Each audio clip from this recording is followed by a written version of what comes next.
Outfit check muna tayo. So for today's video mga ka-cuties, alam nyo na kapag nakaporma ang atin ninyo, gagala na naman po tayo.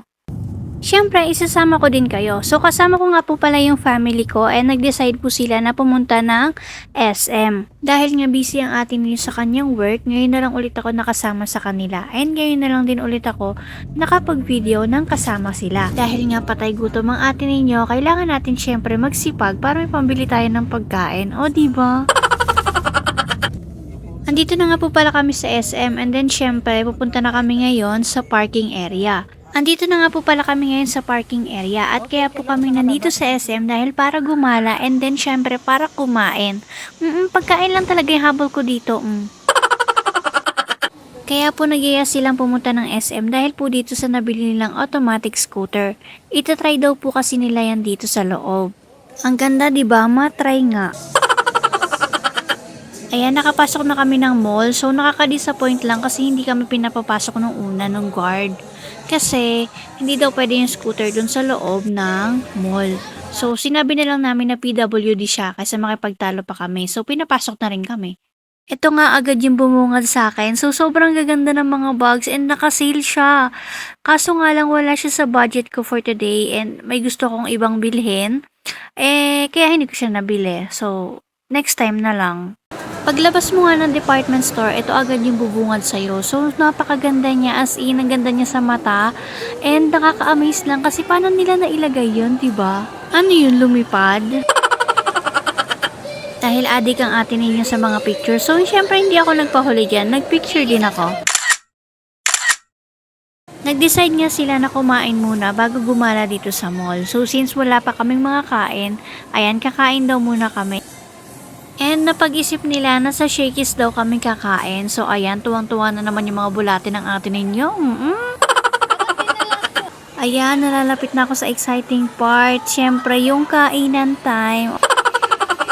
O, diba? Nandito na ako sa Shakey's ngayon.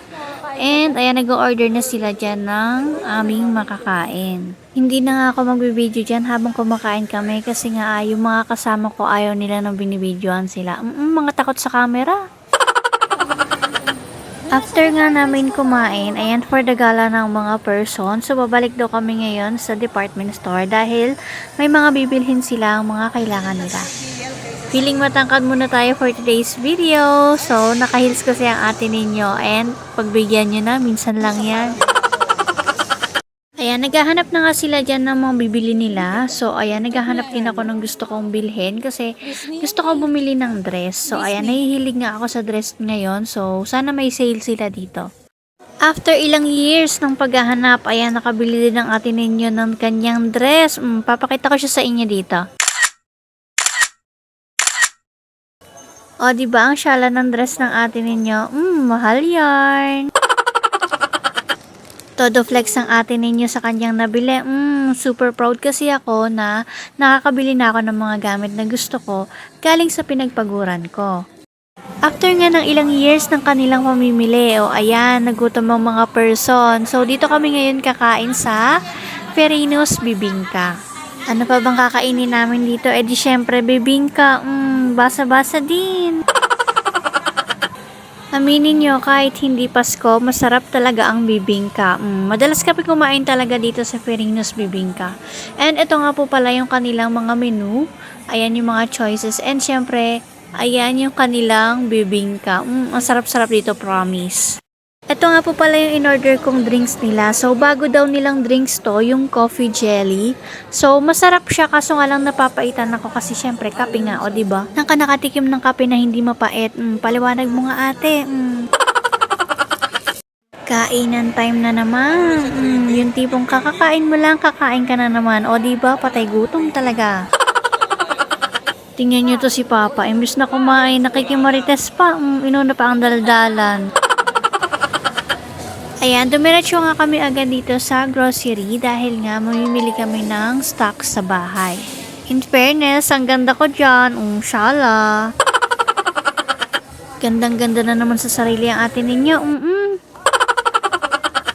Ito na naman kasi isang exciting part. Alam nyo kung bakit.